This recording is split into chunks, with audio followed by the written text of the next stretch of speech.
Hello everyone, welcome to What If Issei Finds Out His Reincarnation Truth and Left Rias Peerage Part 1. Chapter 1. How it all began. "You aren't running away you bitch," roared Issei to Rainer, who was trying to fly away with her wings. "No, get away from me you monster," shouted Rainer as Issei took hold of her leg with his left hand covered in a crimson-red gauntlet and brought her closer to him. "This is for Asia you fallen crow." And with one massive punch, Issei punched her into the wall with his right hand. Rainer hit the wall with a lot of force to break it and fly out in the backyard of the church. With his opponent defeated, Issei fell to the ground only to be caught. "Kiba. Yo, Casanova, you're late," said Issei to Kiba. "Sorry Issei, President orders were to not intervene," said Kiba. "Prez told you that," said a shocked Issei. "Yes, I told Kiba not to intervene because I have full confidence that you could take her down on your own," said Rias as she entered the basement with her Queen Akeno. "And I must say excellent job my adorable pawn," said Rias. "Prez told you that," said a shocked Issei. "Yes, I told Kiba not to intervene because I have full confidence that you could take her down on your own," said Rias as she entered the basement with her Queen Akeno. "And I must say excellent job my adorable pawn," said Rias. "Ara, it looks like Issei did a good job," said Akeno with a smile on her face and a lick of her lips that sent a little shiver down Issei's spine. "Thanks Akeno," said Issei to Akeno as she smiled happily. "President I brought the trash," said the small white-haired girl as she throws the unconscious form of the fallen angel on the floor in front of the group. "Thank you Kaneko, now Akeno what do you say about waking up our little jest?" said Rias as she thanked her rook and asked her queen. "Yes President." Splash. Rainer was immediately awakened after the cold water hit her body. She looks around, the sight front of her made her blood chill and her body to shake in fear. "Ooh you are finally awake I see. Well, introductions are in order, I'm Rias Gremory, the heiress of the Gremory clan, and these are my adorable servants. You already know my pawn, the others are my Queen Akeno, Rook Kaneko, and the Knight Kiba."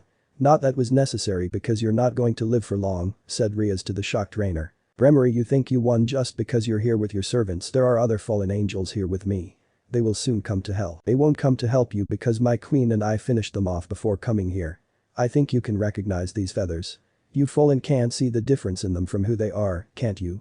Rias stopped the fallen in mid-sentence. Terror overtook Rainer as she saw feathers of her fallen comrades and allies Kalwarner, Danasak and Middled in the hands of Chrisman-haired Princess of Destruction. "You want to know why you lost to this boy, fallen angel Rainer?" asked Rias as she looks in the purple eyes of the shaking Rainer. "The answer to that is very simple. His sacred gear isn't a twice critical. It's the booster gear, the gauntlet of the Red Dragon of Domination, Akka the Red Dragon Emperor," explained Rias as Rainer stared at her before her eyes turns to Issei. "Why you are saying that the legendary and one of the most powerful sacred gears in the world is in the hands of this pervert?" shouted Rainer in disbelief. "Yes, it is, and just as it was told it has the power to double one's strength every 10 seconds, and even if given the time he can boost himself to the power that can reach the power of the Mass and God," said Rias calmly. "Now that explanation is over it's time to wrap things up here and go home. But first, we need to return Twilight healing that you stole from cute little Asia, so prepare yourself, this is the end of you, fallen angel Rainer. You made a lot of trouble for my adorable little pawn and his friend." As she said that in her hand black orb of destruction started to gather in volume. Just before she was to fire the magic that can destroy anything, a new voice made itself known. "Me," here shouted a very unwelcome guest. "Fried save me, I will do anything, just get me out of here," shouted Rainer at Fried who took time to think about it. "Anything? I always wanted to have Hex with a fallen angel yes, that would be a good price for saving you," said Fried in his relaxed tone. Don't be an idiot and save me already you buffoon," yelled Rainer back as she was getting really angry at the laid-back priest while her life was at stake. No Hex. No save. Even if I try, I can't beat all of them together, so I will leave you. Have fun," said Fried as he looked around till he spotted Issei and had a large smile on his face. Issei, you have such beautiful power with you. I'm getting more and more excited about killing you. So when we see each other again let's have a beautiful and romantic fight to the death, okay, said Fried with a wink making Issei shiver from clear bloodlust that the crazy priest has. Bye, have fun with her," said Fried before running away from the group. "Now Rainer it's time to finish this," said Rias now that the crazy priest was gone. Rainer for her part was trembling out of fear, now that her one way out was gone, she looked around and saw her last bit of hope to get out of here alive. "Issei help me, please help me," Rainer said in her Yuma voice that was even more pleading. "Why should I help you? You deceived and killed me and now you did the same to Asia, why should I help you?" said Issei with his head down, hair hiding his eyes. Although he still felt bad for her, even though she did kill him, she was still his first girlfriend. Please Issei, I will do anything just helps me, together we can beat those devils. Rainer said with her eyes full of tears. She still had little hope that she can manipulate Issei into helping her. That's enough of you, fallen angel. I will not allow you to manipulate even more my cute adorable servant's emotions. Is that understood, said Rias as she put her hand on Issei's shoulder, which made him a little calmer. Seeing this, Rainer understood what had happened and how Issei was back to the land of the living after she blasted a hole in his guts. She saw literally last chance of saving her. Issei, how can you trust her? Rainer said to Issei, who lifted his head to look at her like she had grown a second head. She is my master, she saved me. Issei simply stated. Oh, and how that came about? Asked Rainer now that she felt a little bit of her confidence coming back. Old devils tense at that full well how it came about and that it would lead to catastrophe if Issei found out. After all, even the newly awakened Red Dragon Emperor can be a destructive force that can easily destroy Kuo if he unlocks Juggernaut Drive and let his emotions run wild. Issei didn't see the devils behind him tense at the question and answered the question easily. If you must know, after you blown my guts and left me to die, President came and saved my life and revived me as her pawn. That was all that Rainer need to press advantage on the devils and use Issei as her way out. Then why didn't she tell you earlier and save you when she had a chance before I killed you? Asked the fallen. That simple sentence made the devils even tenser and left Issei for the loop. What are you blabbing about, Rainer? Asked the brunette in confusion. Still not knowing what the fallen in front of him is saying. It's simple, Issei, that redhead knows who and what I was doing here in her territory. She could have helped you too and easily stopped me, but she let you die so she can revive you to add you to her collection. Explained Rainer, now feeling that she only needs a little push and she would have Issei on her side and get out. She knew that Issei was emotionally damaged after what happened between them and she planned to take advantage of him now. Issei was known even more confused. It didn't make any sense to him, why would Rias, a girl he admires, leave him to die? Sure, he was the biggest pervert in history, but still, that didn't mean to just let him die. Issei just stood there with eyes wide and not knowing what was happening.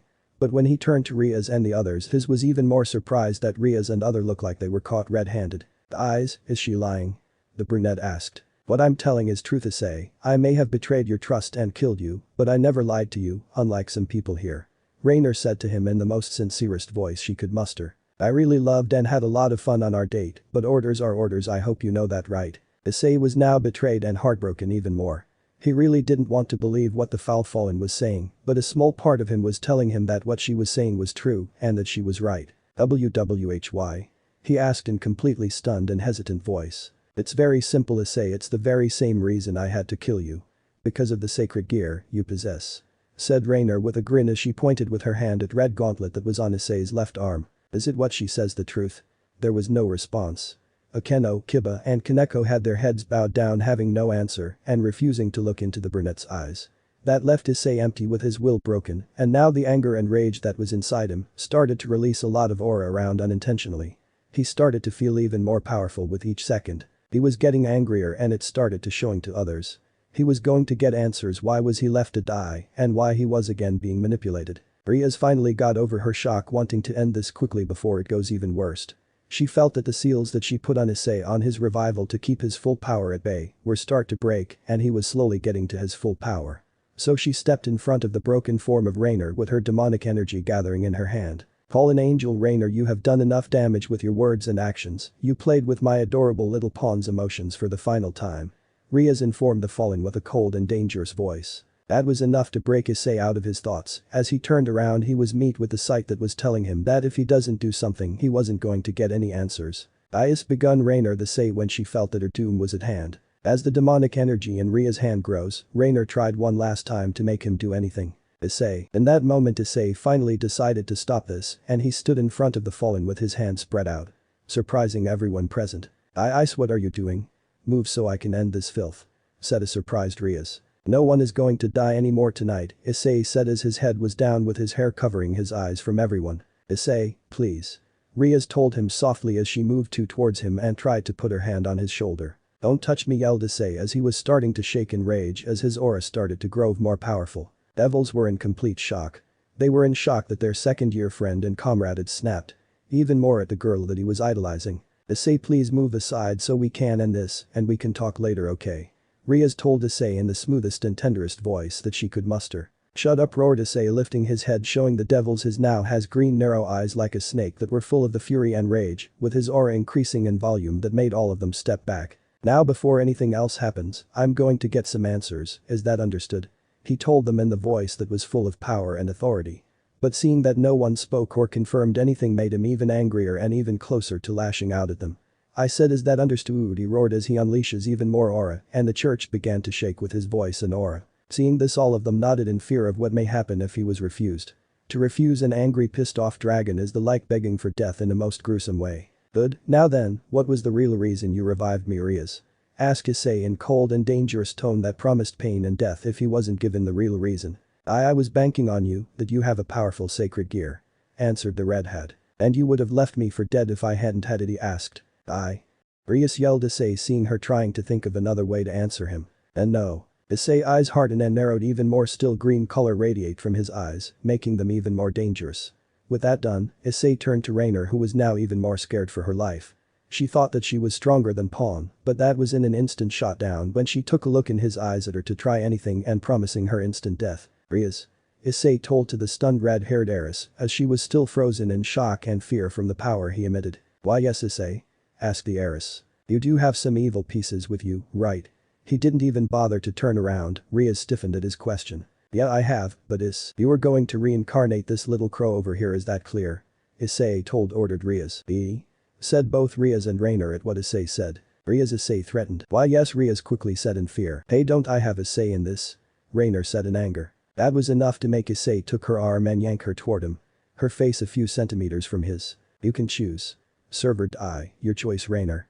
Because right now I'm so little away from snapping you like a twig. You did kill 2 innocent people. Asia and I don't want someone like Asia to be revived and serve someone who lies and deceives others to become her servants.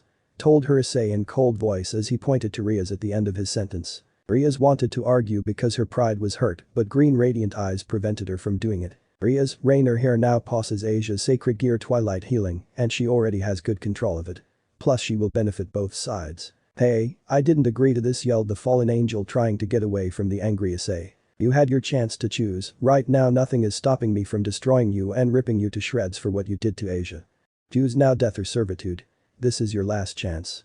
Told Issei, his green eyes bore holes in purple ones of Rainer. Rainer was left with one real choice, and that was servitude, so she just nodded to Issei and stopped trying to pull herself off him and surrendered. Seeing this, Issei just nodded and turned to Rias. Do it. It was all done quickly. It didn't take any more than a few minutes for the procedure to be done and Rainer to become half full and half devil. Good, now all of you get out, I will see you when I feel like it. Ordered Issei as he took a few steps towards the fallen form of the nun. Everyone else quickly left, not wanting to get an angry dragon even angrier and feeling his wrath firsthand. Asia, I swear to you now I won't be late ever again. I will change my ways for the better, that I promise you, and I hope that I can see you in heaven if I ever get there.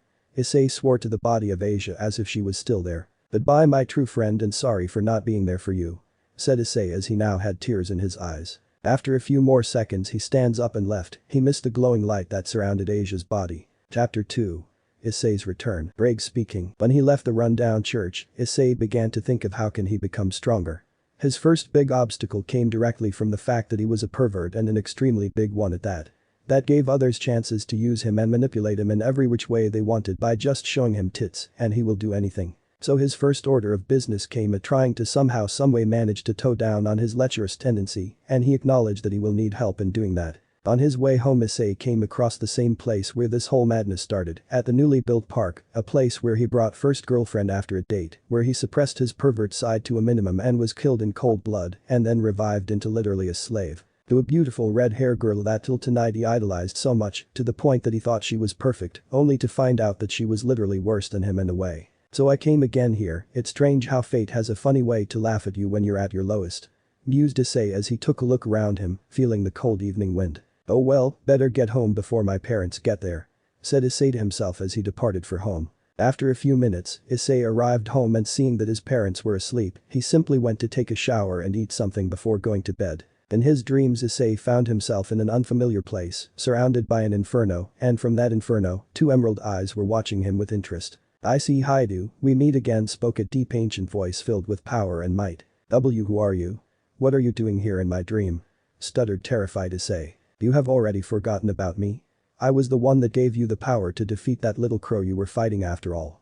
Told the dragon as he stepped out of Inferno to be directly in front of Issei. rising to its full height, which was more than 50 meters. The dragon had red scales that looked like it could take a nuclear explosion and still remain without a scratch on them, and emerald eyes that sent a shiver down Issei's spine as he looked at them. "Why, you are Drag, the Red Dragon Emperor, the Heavenly Dragon?" asked Issei, still afraid of the massive red dragon whose power was said to rival gods in mass. "Indeed I am, and I am your partner from now on. You do not need to be worried, I will not harm you," Drag reassured the boy. The dragon looked down on Issei, seeing his expression as Issei was beginning to shake in fear at the thought of a massive dragon he was talking to. It's nice to meet you, Drag, I'm Issei Haidu, but you know that already, I presume," told Issei, now feeling a little relaxed as he felt that the dragon in front of him would not hurt or eat him. "Yes, I know who you are, and until recently I couldn't make a connection to speak with you because you were too weak for that, but your emotions and desire for power had made that connection possible. But now the question is, what do you intend to do with my power that is at your disposal?" spoke Drag in his powerful voice as he still looked down at his partner. "I want to get stronger so that I can prevent what happened to Asia to happen to other people I love and care for. I will do anything that is necessary to get stronger. I will even suppress as much as possible my lecherous behavior if it is necessary," Issei honestly told the Red Dragon Emperor. Drag was very amused at what his host said. Sure, he was weakling, but he had great potential, and if he was willing to go through the pains and horrors of what he was going to teach him, then maybe some others that he knew, if they were willing, will teach him and train him. But he first needs to confirm it with his partner and see if what he was going to do with it when he gets what he wanted. "That is very interesting, partner. I can see a strong will and desire from you, but if you truly plan on getting stronger, that you must do it quickly, because now that your sacred gear is activated, you will attract both strong enemies and allies to you. Many of them stronger than you. Are you ready for that, Issei Haidu? Because if you try to run away, they will go for those you love and care to get to you." Issei gulped at that. That was something that he wanted to avoid at all cost. To fight the foes that are much stronger and have much more experience in combat than him was dangerous, and even worse is that the said foes are going to go after the people that he wanted to protect if they can't get to him. "Yeah, I am ready as I ever be," said Issei to Drag as he looks up at him with a strong desire in his eyes. "Very well, I, Drag, the Red Dragon Emperor, will aid you in your quest, but for now this is all the time we can talk here. But rest assured we can now talk even when you are not dreaming. But you'll need to become stronger enough for that," told Drag as Inferno suddenly disappeared, just as it appeared, waking Issei from his slumber just before his alarm came. "Wow, that was a strange dream I had," mumbled Issei as he looked around his room. "That was not dream, partner, it was real," said a deep and powerful voice. What? So I wasn't just dreaming," Issei muttered. "Correct, partner, what we talked about was all real, and it will happen if you don't become stronger." "Oh, okay then, what do you suggest, Drag? What should I do to get more powerful?" asked Issei, feeling a little dread creeping up his back. "You should start with your physical strength, since from what I can see your magic is down to the bottom to almost non-existing. That will help you maintain more than a few boosts in a fight and will also increase your stamina," advised Drag as he analyzed Issei's body and magical reserves. That is a good idea. I'm more of a close combat fighter than a magic user, never liked magic anyway." But that the conversation's done, Drag returned to his slumber, telling Issei too if he needs his help to just summon the booster gear and he will wake up. After getting up and putting on his school clothes, he started packing his training clothes into his bag as he planned for the next 3 to 4 weeks train himself to become stronger. With his mindset, he went down to the kitchen to eating breakfast with his parent before going out to train. Of course, he didn't tell his parents that because he was sure that all hell will break loose if his parents found out what he became and that just by knowing him that they were in danger. With his preparations completed, Issei set out to go train, and if the dragon was in a good mood, maybe he could learn some other things from the heavenly dragon that would be helpful in the future. After about half an hour, Issei made it to his destination. An open field outside Kuo, far enough for him to train and not be bothered by anyone. He stood in the opening with his bag on his shoulder looking at the field in front of him and with satisfied nodded, he began with his training. For the first hour or so Issei just did simple exercises, running, jumping jacks, push-ups, sits-up. After doing the basics and feeling a little tired, Drag instructed Issei that he should try doing the same exercises as before, but with one boost. "Partner, you should try using one boost, and it will give you enough power to do those exercises easily, but it will leave you exhausted after the effect wears out. It will also be good to your expending stamina and for your body to get used to added strength. So the side effect of the booster gear won't affect you later on," explained Drag as Issei took to the heart what the legendary dragon said. Of course, Drag warned him that the more he uses the booster gear and the more he boosts, the drain on his stamina will be greater, so it would be smart to start small and after few days to increase the number of boosts. So for the rest of the day, Issei did the exercises with adding some new ones to make it even more difficult for him as much as possible to grow more. This pattern was repeated during whole month and during breaks in between exercises. Drake educated Issei on what he knew and what was important for him at the time to know about the supernatural world, about 3 factions, dragons, yokai, vampires, nekomata etc. During his education, he found out that when the wielder of the sacred gear dies, a small part of his soul was transferred there and kept. Drake also mentioned his eternal battle against his rival the White One, or also known as Vanishing Dragon, the White Dragon Emperor forbidden move balance breaker, that Issei was still far away to unlock it. During his training Drake started to teach Issei magic and as expected Issei found that it was even harder and difficult for him, that physical part of the training, since Drake's most powerful move was Fire Breath that was so powerful that it would burn even gods and wouldn't die down until only ashes are left. That was what the mighty dragon taught Issei. And so his monthly training slowly finished. Issei knew he improved in stamina and strength, but he also knew that it was far cry from being at some decent power level, that he can begin to try and do things that will lead him to his peace and safety of his loved ones. While his physical training showed some improvements, his magical training was still an area that he was extremely lacking. With all the training and education on his new life and what he can expect in future courtesy of Red Dragon of Domination, Issei was finally confident to return to his normal way of life. It happened to be Monday that he returned to school and his friends. As he walks through the school gate he was met with a sight that made him want to laugh. All students' eyes landed on him the moment he stepped through the gate. Some people were wondering who was the new guy, some girl were also thinking that he looked cute and handsome. It looked that they all forgotten him during his month of training, although to their defense, he did look a little different from before. Before he looked a little skinnier and had an average built body, but after his whole month worth of training, he gained little more muscle and more athletic, let his hair grow slightly to his shoulder, and his face became a little sharper than before. While walking to his classroom he could hear thanks to his devil senses what other people were talking about and that made him almost burst up laughing. Wow, look at the new kid, he's cute isn't he? Spoke some girl to her friends while looking at him with stars in her eyes. I wonder if he's single. Told another as he walks past them trying his best not to start laughing. As he entered his classroom he was met with silence as everyone was looking at him with confusion as to why was a new student at the entrance of their classroom. Sorry for being late, teacher, I overslept. Spoke Issei as he bowed to the teacher that still looked at him with a confused expression. I didn't receive anything about a new student coming to this class. Who are you? Said the teacher, still not recognizing Issei. It's me, teacher, Haidu Issei. Told Issei to the now shocked whole classroom. But that guy is the pervert beast, Haidu yelled in shock females in class. They still couldn't believe that they didn't recognize him the moment he entered through the gate, and when some of them remembered that they called him cute and asked if he was solo, it made them go green in the face. Issei, man, we are glad that you are finally back, the school wasn't the same without you bro, yelled 2 male students. One had athletic built body and was both bold and bald. His name was Mitsuda. He was one of the biggest perverts in school, a self-proclaimed lolicon, and his nickname was Hexual Harassment Paparazzi. While the other was skinny, had black hair, and was wearing glasses, his name was Motohama. He had an ability that can get accurate females' measurements at sight. His nickname was 3-sized Scouter. They with Issei were known as Perverted Trio for their tendency to peek at girls while changing. Their special target was the Kendo Club that had some of the most beautiful girls in it.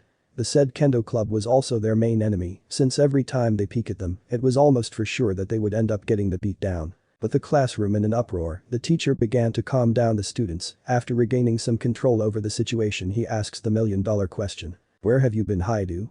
It was over a month since you disappeared. Stated the teacher. I had some unexpected family problems that made it impossible for me to come to school. Answered the brunette. I hope that the problem is solved now and that you will have your full attention on the lectures that are coming up. Also, come to teacher hall during lunch break to get all your missed assignments. Yes, the problem was solved and thank you, teacher, can I go to my seat now? You may. But the beau, Issei made his way to his seat, all eyes were on him as he started to pull out his school supplies. One pair of purple eyes were narrowed and specifically glued to him as they watched him. The class after Issei came, returned relatively to normal as it could be. Some students were still surprised, some upset that the pervert beast returned, and some shell-shocked that they thought that he was a new student. After the class was over all of his classmates surrounded him and started bombarding him with questions about what happened to him and where he was. Where have you been, Issei? We were worried sick about you. You didn't tell anyone what happened to you, and even Orc didn't know where you were, yelled Motohama and Mitsuda at the same time. Like I told the teacher, I had some family emergency that left me in no condition to come to school. Said Issei. Okay, then with that done, what do you say about getting to see some nice pieces of the body? We found some new places that will give us all that could dream. Motohama told Issei while pushing his glasses up. That made all female in the room to send death glares at them.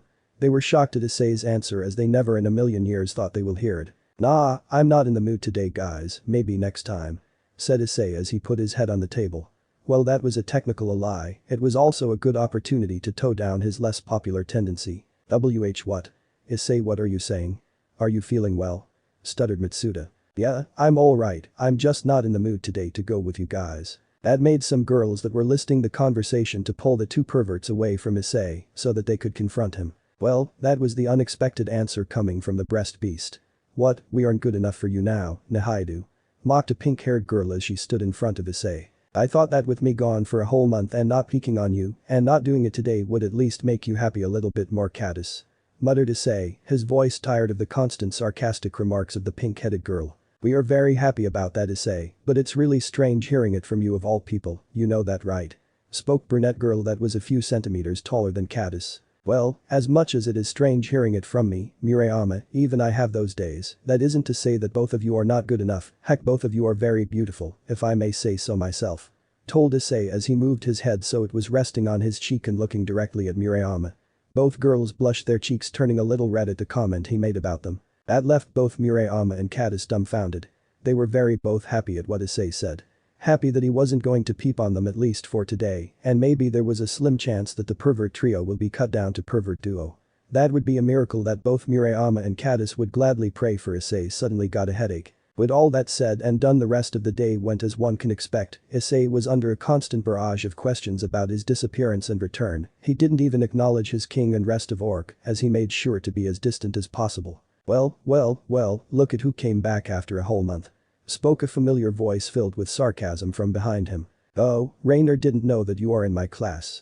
Said surprised Issei as he turns around to the familiar voice, only to look at Rainer, and was not surprised to see her in her Yuma form that she used to get him on that fateful day. My name in school is Yuma, remember that? Hissed Rainer as she stepped closer to him. Yeah, so what do you want? Yuma asked Issei in his uninteresting voice. Where have you been, you jerk? And Rias wants to see you after school.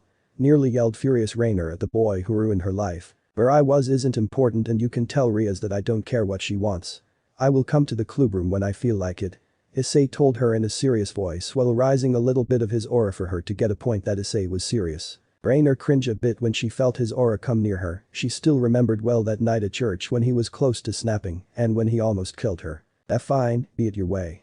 Said the half-breed as she made her way towards Orc to tell her king what the pawn said. Well, that went better than I expected. Said to himself Issei as he went home. As he went going home, Issei didn't realize that he was followed by someone who was going to change his life upside down even more. And done. Also, I have already selected his peerage, but he won't receive his evil pieces until later, but he will meet some of his future members soon. Chapter 3. Getting help from the unexpected source. Returning home, Issei found that focusing on other things besides porn made wonders when he saw how much time for something else he had. Of course, that didn't mean that he has given up on it, he would watch it from time to time, after all, he was still a 17-year-old teenager craving for a female body. But given how his life was turned upside down, he tried to focus as much as he could on other things. One of those things was family. Ever since his childhood friend left, Issei was left empty, he was always alone, that was until he comes across an old man who told him stories about the power of tits. Issei came every day to listen to him, and that's how his perverted side come about. That side was beginning to show itself in middle school, where he actually met his two friends that with him made up pervert trio.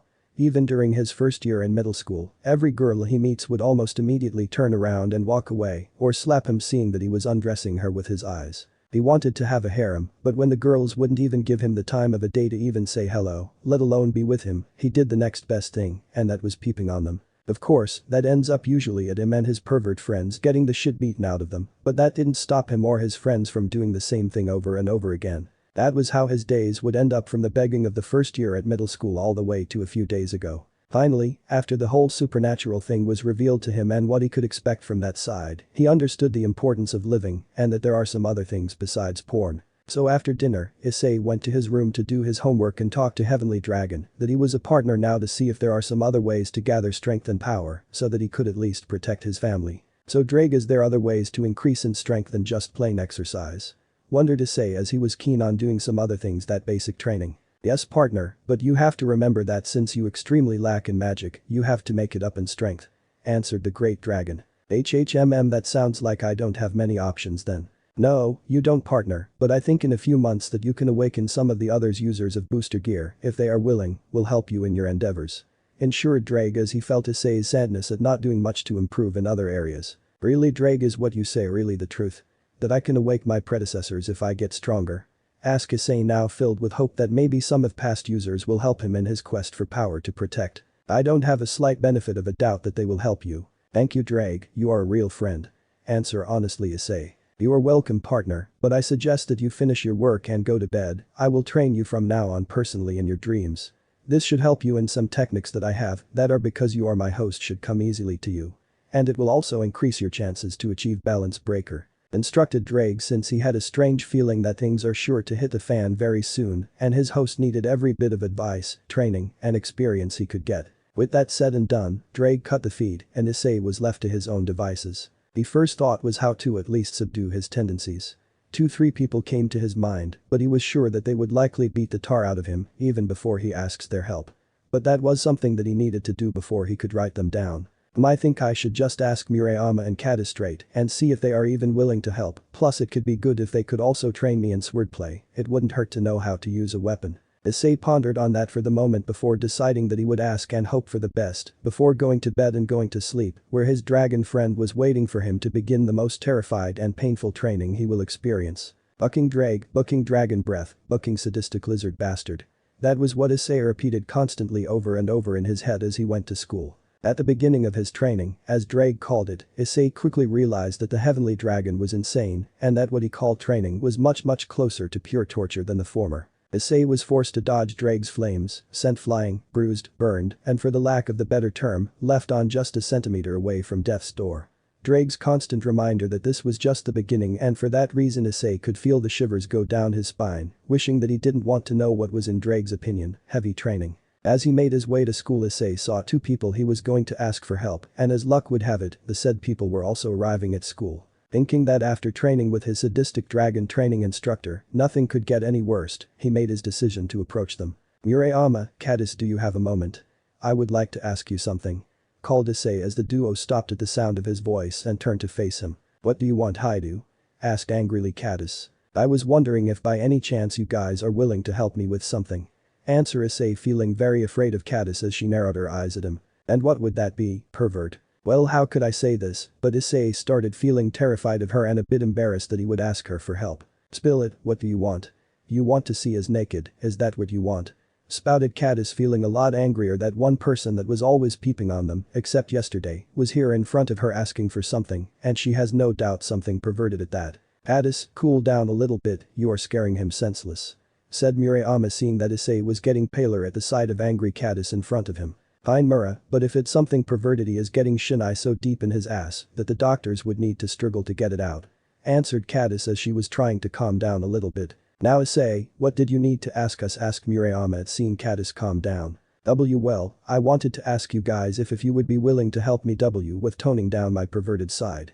Stuttered Issei, as he was still embarrassed for asking them of all people for help. That answer left shocked Murayama and Kadis. They first look at each other, then at the sky to see if it wasn't falling down, because they were sure that it was, and lastly to Issei to see if he was alright. Why you want our help in stopping your perverted tendencies, is that right? Stuttered stunned pink-haired girl as she was still shell-shocked at the question. Why yeah, that's what I'm asking, would you two be willing to help me with this? I will do anything and everything you say. Embarrassed Issei answered honestly. Haidu, would you wait for the end of the school to hear our decision? Asked an equally shocked brunette. Yeah, I can wait. Meet me at the gate after school, sounds good. Said Issei, feeling a little more hope in his decision on asking those two. Sure, that would work. Well, see you in the classroom, Haidu. Answered Murayama as she was the first to outget of the shock that Issei gave them. Kadis was so in shock that after getting the answer from Murayama was forced to drag her to Kendo Club. Well, that went pretty good if I may say so myself. Thought Issei, glad that the girls were even considering to help, and he was sure that if they decided to help that he would have 2 more sergeant instructors that will make him feel like hell was heaven if he screws up. Yes, partner, that was a good decision on your part of asking for help in your less honorable trait. Spoke Drake in Issei's mind as he listened to the conversation and found it amusing to see his host behaving like this. Yeah, I know right. Well, better get to the classroom before class starts. Responded Issei in his mind while making his way to the classroom. When he was about to enter the classroom, unwanted voices have gotten his attention.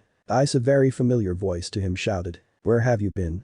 I was worried sick about you," questioned the owner of the other voice. As Issei turned around, he was met with his king and bishop, who were from the look of things going to his classroom to get him. Seeing them, Issei gave a tired sigh, knowing what the duo wanted. "What do you two want?" questioned the pawn as he looked into the eyes of his king with a bored expression. "Where have you been for the last 4 weeks?" repeated Rias as she wanted to know what was the Secretary doing in that period of time. "Training," he simply answered. "And why didn't you tell me or come to the club?" continued Eris. "Because I didn't feel like coming to a liar of liars and killers."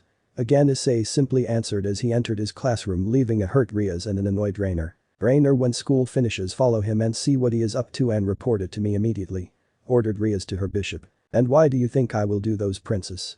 said Rainer in an annoyed tone. "You want for Akeno to punish you again for disobedience?" smirked Rias as she saw Fallen Devil Hybrid's face. Rainer was white as a sheet as she remembered how Akeno tortured her for 2 hours for not following Ria's orders, and that was something that she didn't want to happen. She just nodded and left in a hurry. As school continued like normal, Issei found that his 2 perverted friends were even more annoying, and he realized that what they are doing was to get him in trouble so they can escape the brutal treatment of the kendo club. He tried to keep the distance from them since he was focusing on trying to suppress his perverted nature so that he can at least not get used. As he class ended, Issei was confronted with his 2 pervert buddies. "Issei, let's go," shouted Enjoy Mitsuda. "Yeah, Issei, let's go. We found a beautiful spot where we can peep on the girls and explore female body to its fullest," added Motohama while Mitsuda nods his head in agreement with glasses-wearing pervert, ignoring the death glares sent from girls that heard them. Seeing the conversation going on, the girls that didn't leave the classroom yet and waited to hear Issei's answer since coming from his month-long absence, he changed in a good way for the girls, didn't even bother to say hi to him, though now they are even willing to have a sentence or two with him, and his new look did help a fair bit in the girls' opinion.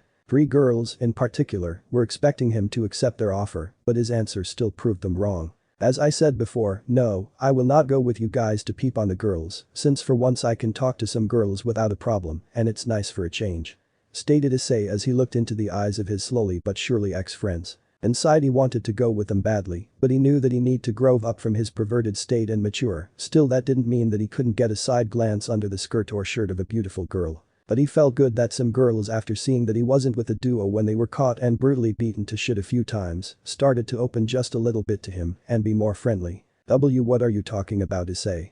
asked Motohama in disbelief as he pushed his glasses up. "Yeah, Issei, what happened to you?" also questioned Mitsuda, also not believing his friend has just refused this beautiful offer to see girls in their birthday suit. "It's just as I said, I'm not going with you guys," he said now in a serious and commanding tone that made them shiver in fear, and some girls and a certain fallen angel shiver in excitement of his commanding tone as he relists a little bit of his dragon aura to complete the effect of intimidation. "Fine, you win, Issei, this time, but we will bring you back to your senses eventually," Motohama stated angrily as he and Mitsuda left to go and peep at the girls. But this done, Issei took his belongings and left the classroom, leaving the kendo duo alone to discuss what just happened. "Well, that was definitely awkward," said Cadis, still not believing that Issei was beginning to change. "Yeah, it is awkward, but looks at it on a light side, it's a good opportunity to reduce pervert trio by 1. And if Issei doesn't behave, you can still beat the crap out of him," stated Murayama. "Yeah, I guess you're right, Mura. But still, I think it's just some plan of his to get a better look at us under clothes," answered back Cadis as she was unsure about this whole ordeal. "Well, if we don't try we wouldn't know if he is fooling around or really trying to reduce it. Who knows, maybe you will fall in love with him, Kate," said Murayama with a smirk at seeing her pink hair friend have a look of disbelief in her eyes, but her cheeks turn a little pink at that statement. Murayama knew that Cadis had a small crush on Issei, and if he was normal and not breast beast, she would have asked him out on a date, but since he was what he was, she outright refused to do anything. "Don't make it sound like you are any better, Mura, I know that you had a crush on him since day 1. Retailed Cadis. "Yup, and I still do have one. That's why I will help him and with some luck maybe get along with him, but first things first, we need to get him to control his perverted urges. I like him way more when he isn't in his pervert mode," Murayama said as like talking about the weather and not about her secret crush. "Well, if you are so sure about this, then I will also give it a try, but one wrong move and he will get a shinai in his ass so deep that even the doctors would have to cut him up to get it out." Cadis reluctantly agreed to Murayama's train of thoughts, but also promised her that if Issei gave her a perverted look then all hell will break loose on him. "But now all that is left to do is inform him and to see when and where do we start his training," said Murayama with a smile on her face. "Soon, Issei, soon I can be with you. I can wait for that day." thought Miriama as she and Caddis left the classroom to go and eat lunch. Elsewhere Issei was confronted with Kiba as he was sent to get Issei to go to the orc clubroom. "What do you want, Kiba?" asked Issei as he was about to start eating his lunch. "President sent me to retrieve you so that she can talk to you, Issei." Answered Kiba as he looked into Issei's eyes and was ready to summon his sword if need be. Issei just shook his head at seeing that he wasn't going to win this argument, even if he refuses Kiba. Rias was going to send Kaneko or Akeno to get him next, and he knew that if Akeno was refused then let's just say it would be one-sided fight, where he was going to get electrocuted until he was a centimeter from death's door, knowing her sadistic side. And that was something that he would like to avoid at all cost until he gets stronger where he can at least retaliate back. "I'm Kiba, I will go with you, but this better be good, or I will break both your legs and have Rainer heal them and then break them again, you got that?" Issei warned as he put his lunch back in his backpack and moved towards the old school building. "It will be Issei." Kiba quickly answered, not wanting to test Issei's claim on himself. "Well, let's go then." Issei simply said as Kiba quickly caught up to him. As they entered the building he felt that everyone from Rias Peerage was there. But from looks of things they seemed in disarray for some reason. "President, we are here," stated Kiba as he entered with Issei right behind him. Clubroom still looked like as Issei remembered. It still had a Victorian style to it with a couple of leather sofas and a small wooden table in the middle, and had a back door that leads into a hallway that had doors that were for the kitchen, spare room, and bathroom. All in all, Clubroom looked more like an apartment than an old school building. "Ah, Yudo, Ice, it's good that you came here. I have news for you both that we just take a sit. Akeno, would you please bring us some tea?" told Rias as she sat at her table and waited for Akeno to bring tea to the rest of them. "Here you go, President," said Akeno as she brought tea to Rias and the rest of the club. "Okay, Rias, what do you want and what is so important?" questioned Issei as he still wasn't over what happened in the church and he wanted to spend as little time as possible with them. "I thought I told you to call me President, Ice," stated Rias as she folded her arms under her breast as she looked Ice with narrowed eyes. "And I thought I told you that I don't want to see you still, but knowing that you are annoying as hell, I came here, so tell me what's so important." He responded back as he released some of his aura for intimidation, a nifty trick that he learned from Drake, and from the look on everyone's face it worked, although Akeno had a blush on her face, as she licked her lips in a seductive way her M side in full force, showing that she very much liked the idea of her cute junior dominating her in bed. Well, what I wanted to say is that since you have time to adapt to life as a devil, and after your month worth of leave, that you will have to return to your devil duties, and that soon we will have to go to the familiar forest to get you a familiar, since all of us here have it, but that is for the next month, and I would like to know how good was your training went. Answered Rias after collecting enough of herself. Ice just sighed as he should saw this coming, but he still needed to at least follow orders from her even though he didn't want. "Sure, I will continue my devil jobs, and as for how training went, it went good, but there are still a lot of things that I need to improve if I ever want to advance through the ranks to become high class," replied Issei while closing his eyes and putting his hand on his chin in a thinking manner. "That's good to hear, Ice. If you become strong enough and do your job well, you can increase in rank for sure," said Akeno as she was standing behind Rias. "Yeah, I know.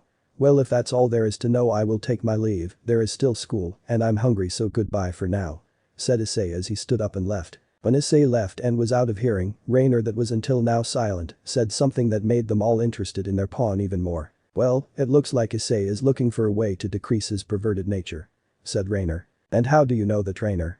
questioned Rias. "Well, you did say to follow him, and since I'm with him in class those have some benefits. Anyway, I heard those two kendo captains said that he asks for their help in it, and from the looks of things, both of them will help him, plus both of them have a crush on him," answered Rainer as she stood up and excused herself and left to also go get lunch and see what the man that put her in this position would do next. "It seems that things will become even more interesting from now on, don't you think, Rias?" said Akeno as she was sipping more tea that came from Kaneko, who was too much focused on her snacks to even bother about other things. Yes, it would seem that way, Akeno," Rias said in thought. On the other end of the town, figure that followed Issei entered a house that looked fairly modest. It was a two-story house that had 4 bedrooms and 2 bathrooms, living room that had a futuristic look to it. As the figure entered the living room, it removed its hood to reveal a beautiful girl that had pale skin, auburn hair, and red eyes, butterfly headphone accessory on her head with a lollipop in her mouth. She looked like she was the same age as Issei. "Well, Issei Haidu, it looks like we will have a meeting in a very near future. I'm really looking forward to it," the auburn teen said with a soft smile on her face. And done. Chapter 4. Unwanted guest. After the lunch break that was fairly annoying for Issei, because he had to deal with people that hurt and betrayed him in the worst possible ways. Issei is now eagerly, with a bit of fear mixed in, waiting for school to end to see if the kendo duo were willing to help him with his problem. As the school bell sounded the end of today's lessons, he quickly packed his belongings and went to the gates to see what their decision was. Not too long after he got there, the people he waited for showed up with a neutral expression on their faces that upset him a little bit. "So guys, what did you decide?" He stuttered as he was now a bit afraid of their refusal. "We decided ice, but before we tell you our answer, we need to know some other things." "Sounds good," answered Murayama as she looked at him with her neutral expression. "Yeah, that sounds good, so what do you need to know?" He replied, feeling a bit of hope since it sounded like that they accepted his request, but he tried not to show it. "Well, the things we want to know are a bit complicated to speak in public, so do you know any place where we can talk?" This time Caddis spoke. "Sure, we can talk at my place, my parents aren't home, so it's secure to talk to about things that are private. And before you, Caddis, go for the shin I know, I didn't think of that things." He quickly answered seeing that Caddis was about to grab her sword to hit him. "It better be like you said or I will put this sword in your ass, you got that?" Caddis said with venom in her voice. "It's like I said, you can trust me on that, I may be a pervert, but I'm not a liar or a hexwomaniac that will gape you too." Issei replied back. "Fine, lead the way," she said, accepting his words. "This way ladies." As they left, Rainer followed them with interest since she too wanted to know what made Issei ask his arch-enemies for help and what the duo wanted to know. So she masked her presence and went after them. What she and the trio didn't know is that the auburn-haired girl that was following Issei for a few days now was also following them now, and she looked excited about the prospect of having some fun with all of them, so she hurried to get as fast as can to his house and set all hell loose on him. After about 15 minutes, the trio arrived at the Sekiryute's house that looked like the rest of the houses in the neighborhood. It was a normal 2-story terraced house with a light blue exterior, a balcony on the second floor, and a brown roof. "Well, here we are, make yourself comfortable here, I will get some drinks and snacks," said Issei as he led the duo into his house, not noticing another presence in his house. Seeing that her camouflage and masked presence was working beautifully, the Auburn teen decided to have some fun, that was why she came here for after all. "Oh, honey, you're home," she said in a sweet and seductive tone as she stepped out of the kitchen. Hearing the voice, Sekiryute immediately activated his sacred gear in front of the two girls as he stepped in front of them. "Who are you and what are you doing in my house?" asked Issei as he started boosting his power. "Oh, my. Have you already forgotten about me? Shame on you my dear, and here I thought that you loved me," she stated in a fake hurt tone as she put her hand over her heart. While this was going on, Murayama and Caddis were in shock. First, Issei said that he was alone at home, and now from the looks of things it looked like he lied. The second was a strange-looking gauntlet that appeared out of nowhere, and what was even more strange is that it started saying, "boost" after every so often. And the third was the Auburn teen that looked like she knew ice very well. After getting over their shocked state they looked at each other and with a nod, decided that they were going to milk every last information out of Issei for this. But for now their attention returned to the girl that was standing in front of them. And both girls could agree that she was very beautiful, with her long auburn hair that went down to her middle back, butterfly headphones accessory on her head. She wore a black vest along with a white long shirt that was underneath it with a red ribbon, a red miniskirt, and had black leather boots. "Cut the crap and tell me who you are and what are you doing here?" stated Issei, feeling angrier at the unknown girl that was in his house. "Boost. Oh, will you look at that. So the information about you was correct. You are the Red Dragon Emperor," she said nonchalantly, as if she was used to seeing it all the time. "Yes, I'm the current Sekiryute, now answer the damn question." He answered, his voice becoming dangerous as he felt a little bit annoyed that she still didn't answer him. "My name is Chelsea, a pleasure to meet you Sekiryute. As for what I'm doing here, well, that's easy, I'm here to have some fun. And don't worry, I'm not here to fight, so can you please dismiss you sacred gear? Even though I may be stronger than you now, if you boost enough times you can easily beat me, and from counting how many times you boost already, I will have to say that we are almost even now," the girl now known as Chelsea stated. She knew that her experience can get her an advantage over him, but knowing that one lucky shot from the powered-up Sekiryute would spell instant death to weak opponents and heavy injuries to some average. She didn't want to test her chances with him yet if she can prevent that. "And how can I trust you that the moment I dismiss my sacred gear you won't attack me or my friends behind me?" questioned Issei. He was told by Drake that situations like this would happen when an opponent would try to make him lower his guard and when he was at his weakest attack him. "I see that you thought about that possibility also, but rest assured that I'm not here to fight, I'm more of an assassination than a straightforward fighter. If I was ordered to kill you, you would have been dead long ago, as I had plenty of opportunities to do it," Chelsea stated calmly as she took out a lollipop out of her skirt pocket and put it in her mouth. "So what are you doing here then, besides having intruded into my house?" Issei asked as he saw that what she said was the truth. "Why don't we all sit down and talk about him?" said Chelsea as she made her way onto one of the sofas in the living room. Issei, you do know that you have a lot of explaining to do, right? Said Murayama as she and Caddis finally able to get a word out since they felt the dangerous situation in front of them vanish and what the Chelsea girl said made them shiver in fear. That made Issei went pale as he forgotten that the duo behind him didn't know anything about the supernatural world and he knew that once you entered it there was no going back. He sighs heavily as he decided that if they were going to help, he would at least tell them what they wanted to know. Yeah, I know, but let us first sit and then we will talk about it.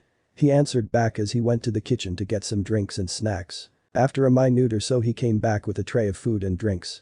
He put them down on a table and proposed to sit down on a love sofa so that he could see all three girls. Murayama and Caddis took the large sofa as they sat near each other. Okay, before you two begin to question me, let's see what our new friend is doing in my house, sounds fair? He asked the kendo duo and seeing them nod made him smile a little bit. Before he turned his attention to an intruder which he could honestly say was extremely hot and if the situation was different he would be all over her in a blink of an eye. Since you insist, darling. She smirked when she saw a little jealousy in the brunette-haired girl's eyes, but she had to first defuse the tension that was in the room before she could tease the life of the girl and the boy which she found to be very cute and handsome. Like I said, my name is Chelsea and I was assigned to watch over you and see if you have a sacred gear. And if you have, to see what in terms of power level is. If you were at a lower level of power, I was told to bring you with me to our faction with force if necessary. But seeing that you already have activated it and that you have I would say decent power, I think that wouldn't work, so I choose another way, to come directly to you so that we can talk and see if you are willing to come with me, darling. We could have so much fun together. She said in a normal voice in the beginning and ended in a flirty and seductive tone while licking her lips which made Issei go full red that put even his gear at shame. Murayama seeing this decided to make herself known to the other girl.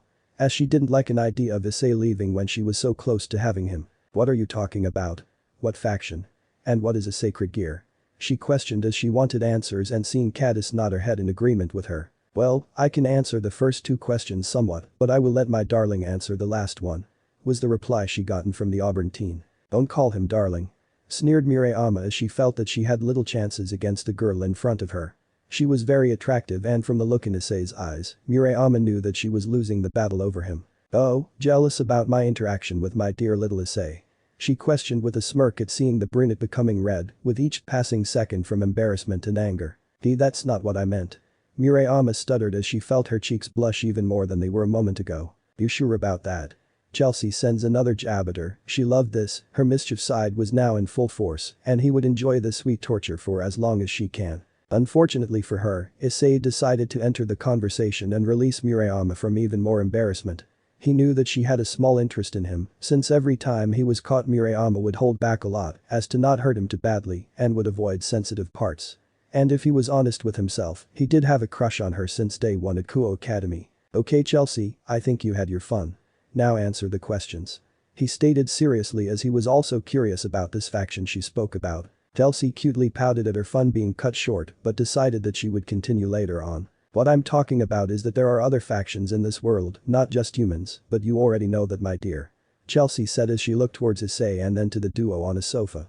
As for you two, Murayama and Caddis, yes there are other factions, like devils, angels, fallen angels, vampires, yokai, and so much more. And before you ask how I know your names, the answer is simple. I was also following you two also since you knew Issei and interacted with him on the daily basis. Answered Chelsea while drinking some juice and eating some snacks that Issei brought for them. That left the girls on the edge, to hear that you were followed by an assassin no less was a hard pill to swallow for anyone. And the discovery that the mythical beings exist was even more of a shock to the girls. Wait, so what are you saying is that mythical beings like devils and angels really exist? For the first time since this conversation started Caddis spoke in disbelief. Yes, they exist, my darling here is a proof of that, aren't you my sweet and cute little devil dragon? Replied Chelsea with a smirk while making Issei blush and Murayama even angrier at the flirting that the auburn-haired girl was doing with her love interest. But what she first said died her anger down. That little revelation left the kendo girls looking at Issei like he had grown a second head. Issei, is she saying the truth? You aren't human. Murayama spoke in a saddened tone. Sorry but no, I'm not a human anymore. Well, not 100%, but since I was born I wasn't completely human. He answered as he looks over from Chelsea to the duo at the opposite side. Then what are you? Asked Caddis with a little edge in her tone that made Issei flinch a bit. Well, I'm from what I gathered, a 50% devil, 35% human and 15% dragon. But as you can see I look like a normal human being. He answered in a soft tone. Okay, then that leads us to the next question, what faction are you from? This time it was Issei who asked as he looked at Chelsea with a serious look. Chelsea for her part blushed a little at the gaze that made him look even cuter and more handsome in her opinion, and if what she knew about Issei was correct, she wouldn't mind being with him even in a harem, since she knew that that was his dream. To become a harem king. She also caught him a few times looking her over, he gave her body a complete scan which she found amusing and flattered that she was attractive to him. As much as I want to answer your question my dear, I can't, at least not until you decide to join us, and then I can answer any question you ask or you desire. She seductively answered with a wink. But that is it for today, I must be going home now, it's getting late and I need my beauty sleep to look good for you. And don't worry we will see each other soon you three. Bye. But that Chelsea stood up but before she left, she quickly gave Issei a kiss on the cheek that made him turn crimson red with embarrassment and the girls red with anger. All of that made Chelsea giggle at the amusing sight as she left two fuming girls and one stunned boy in its wake. Ahem now that that's over. Issei, before we give you our answer to your request we need to know some things. Said Cadis as she was the first to return to normal, while Murayama looked like she was ready to murder someone. Issei for his part was still in shock over the kiss, but one look from Murayama that could prone instant castration and chopping of the head was enough to bring him back. What did that Chelsea girl did to make her so pissed off was beyond him. Murayama was now in her own world, planning how to deal with this auburn teen that was stealing her Issei from her. Oh you just wait bitch, I'm going to enjoy chopping your head and putting it on a pike when I'm done with you. No one is going to steal him from me, not now when I have a chance to bring him back to normal and be with him. Thought menacingly Murayama as her eyes darkened at all the murderous ideas she could do run through her head. Issei and Cadis gulped, paled and backed away as they saw her lips turn into a sadistic smile that in Issei's opinion would put even Akeno's best to shame. Well Issei, I think it would be wise to answer some questions before Mura goes on to do whatever that smile on her faces represent. Don't you agree? Cadis asks hoping that she could break the dark thoughts in her best friend's mind. Not wanting to get a beat down from her friend when Cadis hit Issei and his family jewels. Issei just nodded his head in acknowledgement not daring to speak. Okay, you said that you are a devil now, who are also devils that you know? Cadis asked that question made Murayama break from her thoughts of murdering the auburn girl to look at him and waiting to hear his answer. Well, as far as I know, all member of Orc are devils. And Rias Gremory is our king. Answers Issei quickly and honestly, not wanting to fill the duo's wrath. Wait all the members are devils even Yuma and Kiba? Murayama questioned. Yes, Kiba was devil long before me and as for Yuma or should I say Rainer, she was only turned devil when I intervened with her death. She was a fallen angel before. He said, as he was still haunted by what he experienced with Rainer and his discovery in the church. Rainer? Rias. And how did you become a devil Ice? Cadis was next to ask and to say, it looked like that they were synchronized with each other. Yes, Yuma Amano or Rainer was a fallen angel until a month ago.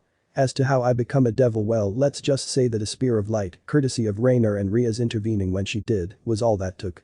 He answered in a tone that gave both girls a signal that he wasn't ready to tell them and that he wanted to forget that day. So Rias saved you in the end, is that what are you saying, Ice? In a way, look guys I'm still not ready to tell you what happened, so can we just skip it and get to the next question?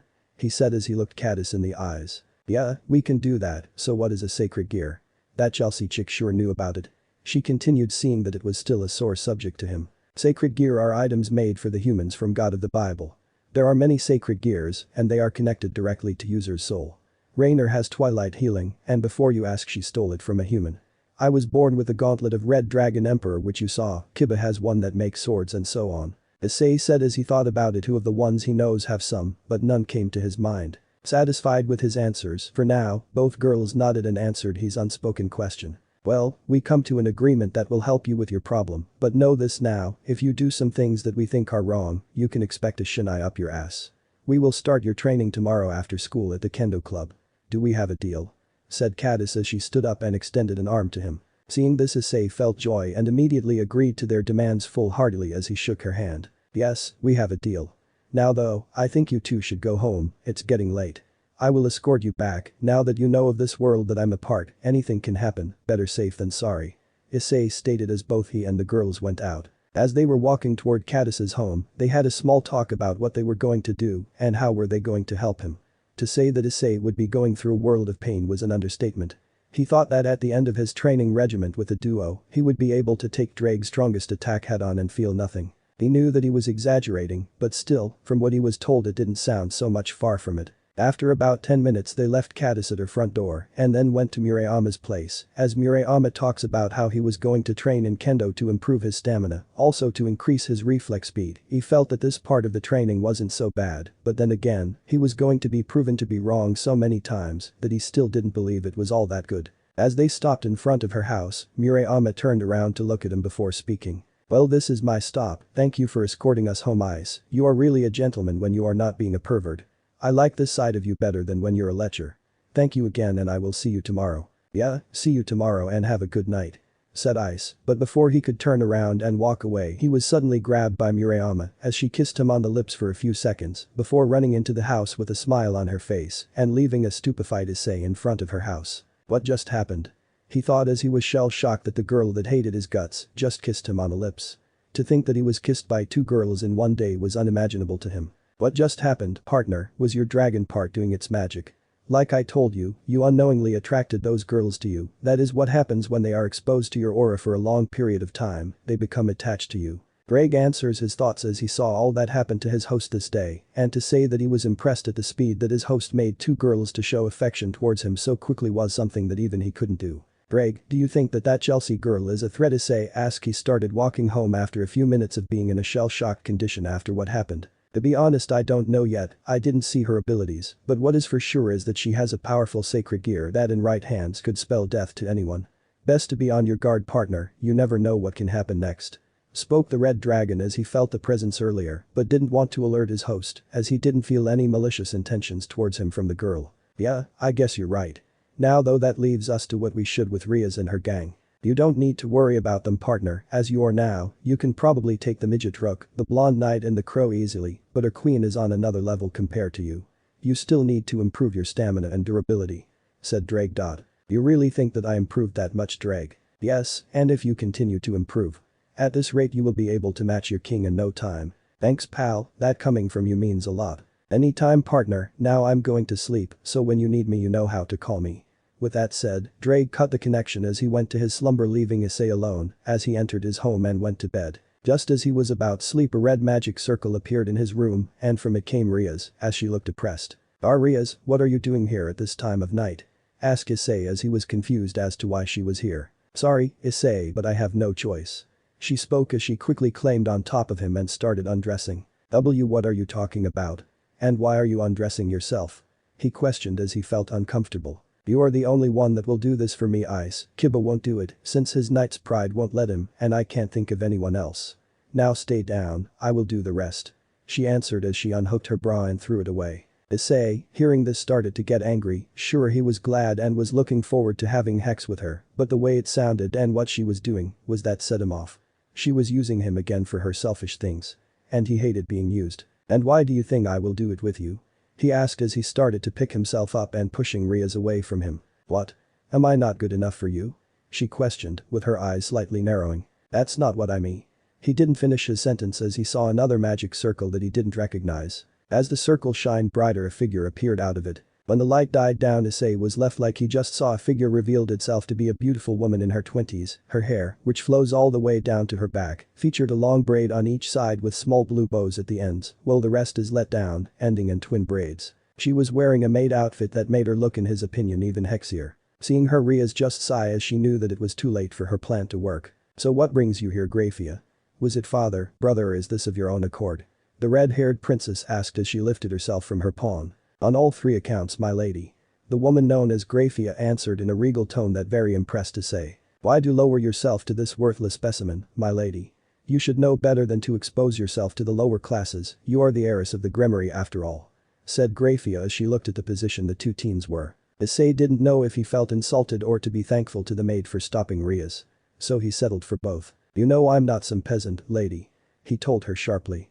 That made her look at him and just raise her eyebrow at him. "Grafia, even though you are my brother's queen, I will not tolerate how you treat my cute and adorable servant. Is that understood?" Rias said as she relisted a small amount of her power to show her point. Grafia knew that even Rias and her peerage combined couldn't stand up to her even at 10% of her full power, but she also knew that she couldn't do anything to her since she was the little sister of her husband and he was way overprotective over his little sister. So she just did what was expected of her. "I'm terribly sorry for my words. My name is Graphia Lucifuge, the head maid of the Gremory and the queen of Ria's brother. She stated as she bowed. Rias never told me that she had a brother, Issei thought, until he remembered that he didn't show at the clubroom for more than a month, so even if she wanted to tell him, she couldn't. Apology accepted. My name is Issei Haidu, the current secretary and the pawn of Ria's Gremory. It's pleasure to meet you, Graphia. He said as he stood up and bowed to the maid. Graphia widens her eyes a little bit at hearing that her sister-in-law had gained a very powerful piece. Now that the pleasantries are over, my lady, we need to go. We have a very important meeting to attend to. Stated Graphia as she dressed Rias and a little later activated her circle. Can Akeno come with me? Asked Rias as she was now Dries. Princess of Thunder? I see no problem in that. It's acutely a very good thing to have a king escorted by his queen. Was the reply from the silver-haired maid. With a nod, Rias turned to her pawn and kissed his cheek. Let's forget all about this, Ice. I will explain everything in the morning. Please come tomorrow. Said the Crimson Princess as she teleported with the maid. As soon as they were gone, Issei asked his partner about the queen of Ria's brother. Drake, are you awake? I need to ask you something. Yes, partner, I was awoken by a sudden increase in magic. You want to know who that maid was and about her master? Questioned Drake, as he could clearly feel that the maid was still as strong as he remembered. Yes, if you know about them, maybe that could help in the future. Issei replied. I do know about both of them. And from the look of things it looks like they are still as I remember them. That maid was and still is the second strongest female devil in the underworld, second only to current Mau, has mastery over ice, and if I remember her sister also has it, but with a mix of light. Sadly, I can't remember her name, but I did remember how she looked like, and if ever cross paths with her, if she is alive of course, I will tell you if it's her. As for her master, he is the one of the 3 known super devils. Surzich is Lucifer, the master of the power of destruction that your master has, but only on a much higher level. Answered Drake as he still tried to remember about a little girl that his last host. Wow, they are that strong, Drake. Asked Issei as he felt that even at his full power and then some he wouldn't stand even a second against any of them. They are partner, and I won't lie. If you want to get your own peerage, you would need to up your training regiment even more. But we will need to find a strong dragon to train you. Since only a dragon can train a dragon. And you need to be ready for pain, a lot of pain if you plan to go to the next stage of power and unlock Balance Breaker. Said Drake with a battle-hungry smile at a thought that his partner was going to get to fight a strong opponent and that he was going to fight someone that was at his level or higher. Issei just sweated and shivered at the thought of having to train and maybe fight against the full-grown dragon. Yeah, that sounds like fun. He said sarcastically as he sounded terrified of that idea. As he finished his conversation with his dragon resident, Issei fell to sleep having no idea what was going to happen tomorrow. As the morning came, Issei woke up having a very bad feeling about this meeting at the old school. With that in mind, he got ready and headed towards school. After about 10 to 15 minutes he arrived at the clubroom, only to be surprised at seeing the maid standing beside his king. Oh, Ice, you made it. That's good, now we can start the meeting. Stated Rias as she felt a little at ease that her secretary had finally arrived. My lady, do you want me to tell them? Graphia asked politely. Shaking her head to the sides, Rias replied, no, I will tell them after all. This is my problem, and my peerage should hear it from me. Taking a deep breath, Rias started to say until something interrupted her. Everyone, the truth is that I'm Enenga. Everyone turns to look at what stopped her from saying anything further, and what they saw was a magic circle with an unknown symbol to say at least. Though that only lasted for a moment since Rias answered his unasked question with venom in her voice. Phoenix. Let me know in the comments below if you guys want the next part. Also check out my other video that has been shown and left. Thank you for watching. If you enjoyed this video please like and share this video. And have a fantastic day. Bye.